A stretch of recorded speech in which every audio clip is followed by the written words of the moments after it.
Hi, my loves. Welcome back to Thoughtful Thursday with Arlandria Speaks. Thank you so much for tuning in on this Thoughtful Thursday. So it's going to be a bit different and the video is going to be a little bit short. So I apologize for that. This week has been really busy for me. I had to go on a 5-mile hike yesterday, so I didn't anticipate that, and I didn't have enough time to actively edit my videos, and usually I do edit my videos, but today's not gonna be that way. So you guys are gonna see me stutter and stumble a little bit today, and that's gonna be okay. So it's all good either way. So the topic that we're going to be talking about today is triggers. And I really wanted to talk about this because while I was at work, I was thinking about making a video for this anyway, so here we are. I have really had a huge struggle with many triggers, many different types of triggers, and a lot of the times it feels like they will never end, or that you will never get over what you're feeling about whatever the trigger is.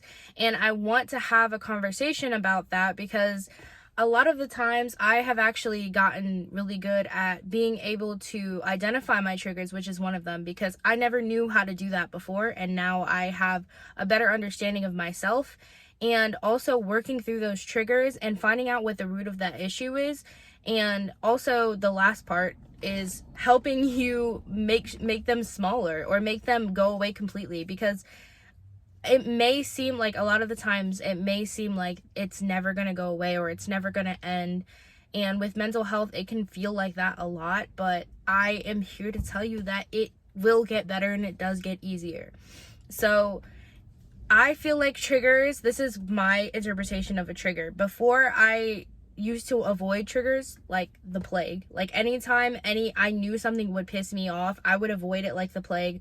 Or if I was in contact with it or somebody said something to me about it, it would send me into a downward spiral and it would ruin my entire day. And I don't want you guys to go through what I had to go through, or if you are, I'm really sorry. So the first thing that I want to talk about is, one, identifying your triggers. Identifying your triggers is probably the biggest part of figuring out how to change that narrative and fixing your triggers.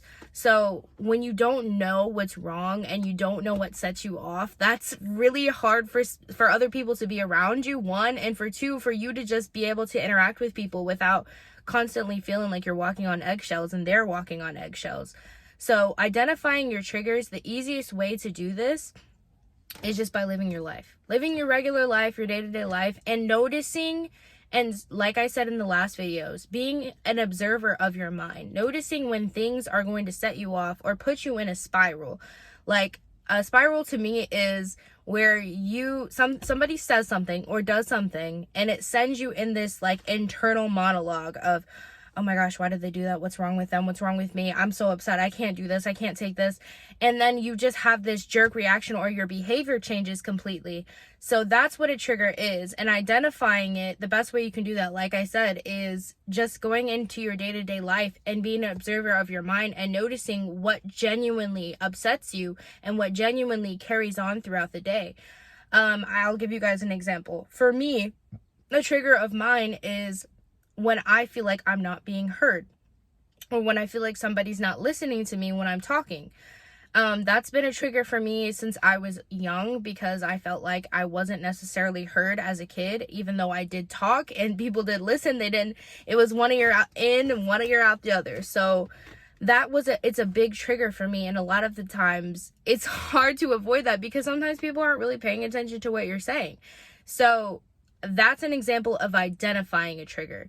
So once you've identified the trigger, the single trigger, and you understand what it is, the next step is going into, how can I change this? How can I make my life easier with this trigger? The second step is really once you've noticed what it is, like mine's not listening, is journaling about it. I know I've brought up journaling multiple times, but journaling is so important. And a huge part of why it's important is because when you're journaling, you're talking to yourself pretty much, but because you're writing it down, you're Oh my gosh. Because you're writing it down, your subconscious mind, it's going into your subconscious mind as you're writing it, because your handwriting is bringing you into that point of, have you ever had, like, sorry, this is a side tangent. Have you ever had this, have you ever had something where you have to memorize something, so you write it down a million times so you can remember? That is in the same way of it goes into your subconscious mind a lot quicker. Oh my gosh. It goes into your subconscious mind a lot quicker and a lot faster when you're writing things down. And where those triggers come from is underneath in the layers of your subconscious mind. So if you're writing them down, like, let's say, not listening, like somebody decides to just, like, I'm talking to them, but they're not necessarily paying attention, and it upset me and it sends me into a downward spiral, right? So later that day, I go and sit down in my journal.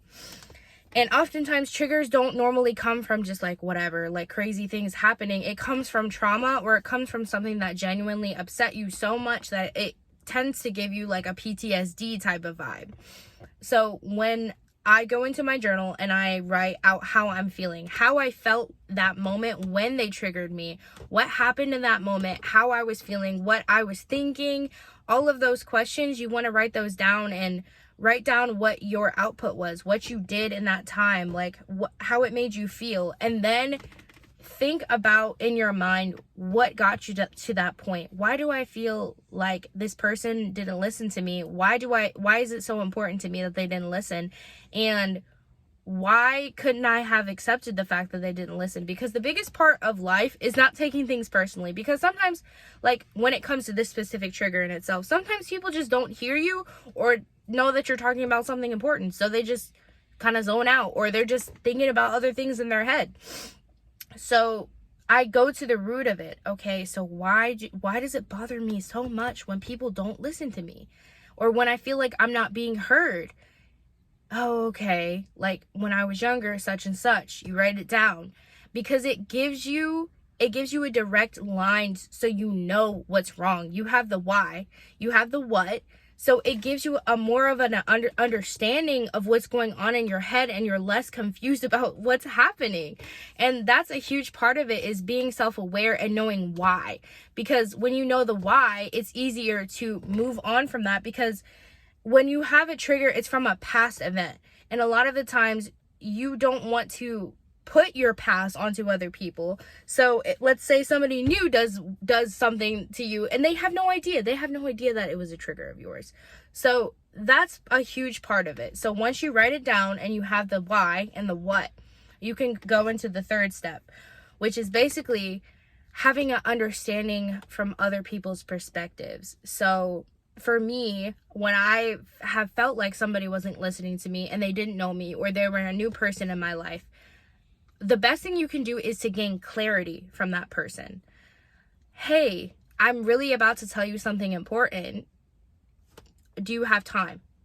Or after you're talking to them and it's already happened and they said yeah, and then they weren't listening.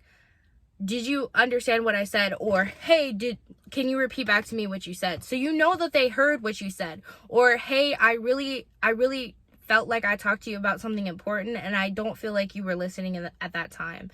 I don't know how you necessarily feel about it, so can you let me know, please? You just getting clarification is so important when it comes to stuff like that, especially triggers. And even if it's, let's say it's a person who doesn't care about you, there's literally no need to do any of those things with that person when it comes to clarity or whatever, because they don't care. So you kind of have to be the bigger person in that way by accepting what they did and not taking it personally, because most of the time when people take things out on you, it's not necessarily because of you. It's usually not.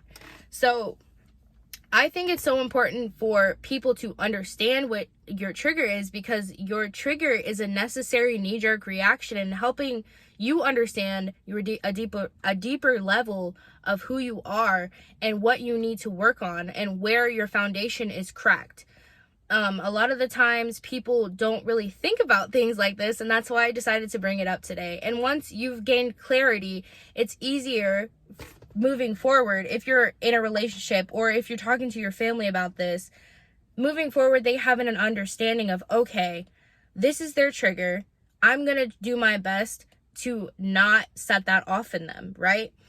Or like, hey, for yourself, you understand why it's happening, you understand what it is, and you have a better, since you have a better understanding, and since they have a better understanding, it equals out the playing field, and it makes it a lot more seamless when you do have an issue or when you do have a trigger. Just having that communication is super, super important. So I just wanted to throw that in there for you guys, and I'm so sorry this video is so short, but I really appreciate you guys for being here. I hope you enjoyed my trigger lesson, and I will see you guys next week. Peace.